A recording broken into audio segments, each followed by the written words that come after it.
वर्णिवेशरमणीय दर्शनं मन्दहासरुचिराननाम्बुजं पूजितं सुरनरोत्तमैर्मुदा धर्मनन्दनमहं विचिन्तये।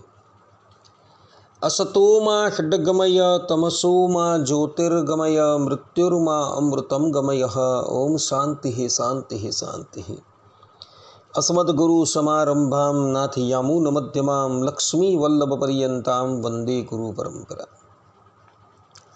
આજની જ્ઞાન સભાની અંદર પધારનારા બધા જ ભગવદ્ ભક્તોને વેદાંતાચાર્ય, પુરાણ ઇતિહાસાચાર્ય, એમએ ફિલોસોફી શાસ્ત્રી રાકેશભાઈના હેતપૂર્વક જય સ્વામિનારાયણ. ભક્તો, આજની આ જ્ઞાન સભાની અંદર આપણે બધા ભોજન કરતી વખતે સર્વપ્રથમ કયા પદાર્થો ભક્ષણ કરવા એ વિષય પર થોડી વાત શ્રવણ કરશું. બધા જ શ્રોતાગણો આ પ્રવચન એકાગ્ર મને કરીને શ્રવણ કરે. તો અથર્વવેદ 1:2 અંદર વેદ ભગવાન કહે છે કે અસ્માનમ તન્વમ ક્રધી, અર્થાત કે શરીરને પથ્થર જેવું સુદૃઢ બનાવવું. એ જ અથર્વવેદના 3:11-4 પણ વેદ ભગવાન કહે છે કે સતમ જીવ શરદો વર્ધમાન, અર્થાત કે 100 વર્ષ સુધી ઉન્નતિશીલ જીવન જીવો. આ પ્રમાણે વેદ ભગવાને મનુષ્ય માત્રને આજ્ઞા કરેલી છે. 100 વર્ષ પર્યંત મનુષ્ય ઉન્નતિશીલ જીવન ક્યારે જીવી શકે? તો એનો આહાર જે છે એ વ્યવસ્થિત હોય તો. જે મનુષ્યનો આહાર શાસ્ત્રોક્ત મુજબ હોય એ વ્યક્તિ 100 વર્ષ પર્યંત ઉન્નતિશીલ જીવન જીવી શકે છે. આપણા શાસ્ત્રોની અંદર ભોજન કરતી વખતે સર્વપ્રથમ કયા પદાર્થો ગ્રહણ કરવા, મધ્યમાં કયા પદાર્થો ગ્રહણ કરવા તથા અંતમાં કયા પદાર્થો ગ્રહણ કરવા એનું પણ વર્ણન કરવામાં આવેલું છે. જેમ કે વિષ્ણુ પુરાણ તૃતીય અંશ 11મા અધ્યાયના 87મા શ્લોકની અંદર મહર્ષિ પરાશર કહે છે કે અસ્નિયાત તન્મયો ભૂત્વા પૂર્વમ તુ મધુરમ રસમ લવણામ્લો તથા મધ્યે કટુટિક્ટાદિ કાંશતઃ. અને એ જ વાત ગરુડ પુરાણ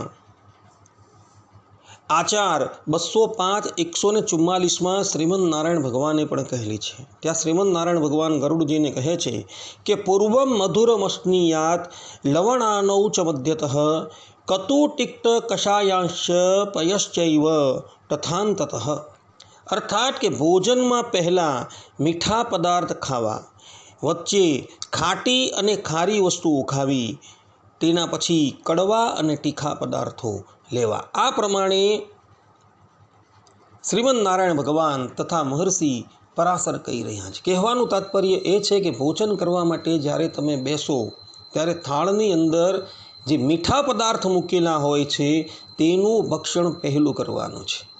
મધ્યની અંદર ખાટી છે, ખારી છે એ વસ્તુ ભક્ષણ કરવાની છે ને અંતમાં કડવા અને તીખા પદાર્થો ગ્રહણ કરવાના છે. વિષ્ણુ પુરાણ 3:11-88ની અંદર પણ મહર્ષિ પરાશર કહે છે કે પ્રાગ્દ્રવમ પુરુષો અસ્નિયાન મધ્યે કથિન ભોજન અંતે પુનર્દ્રવાસીતુ બલારોગ્યે તુ મુંચતી. અર્થાત કે પહેલાં રસવાળી ચીજો ખાવી, વચ્ચે મીઠી ચીજો ખાવી અને છેલ્લે ફરીથી રસવાળી ચીજો લેવી. આનાથી મનુષ્ય બળવાન અને નિરોગી થાય છે. આપણા ઋષિમુનિઓ સમયની પેલે પાર જોનારા હતા. એ લોકોએ જે પ્રમાણેના આચારનું પ્રતિપાદન કરેલું છે એ આચારનું પાલન કરવાથી મનુષ્ય જે છે એ નિરોગી રહે છે અને બળવાન બને છે.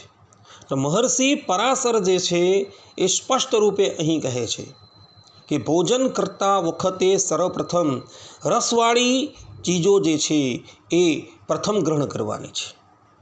મધ્યમાં મીઠી ચીજો ખાવાની છે અને છેલ્લે ફરીથી રસવાળી ચીજો લેવાની છે.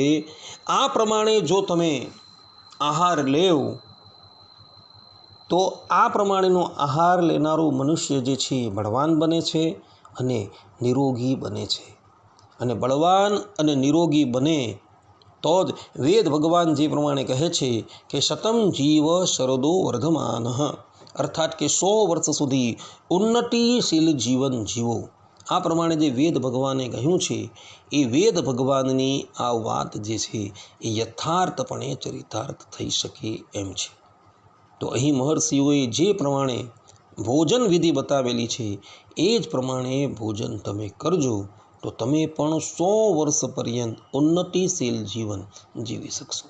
આટલું કહીને હું મારા પ્રવચનને અહીં વિરામ આપું છું. સર્વે સંતુ નિરામયઃ, સર્વે સુખીનો ભવન્તુ, સર્વભદ્રાણિ પશ્યન્તુ, મા કશ્ચિદ દુઃખ ભાગ ભવેત. અસ્તુ. જય સ્વામિનારાયણ.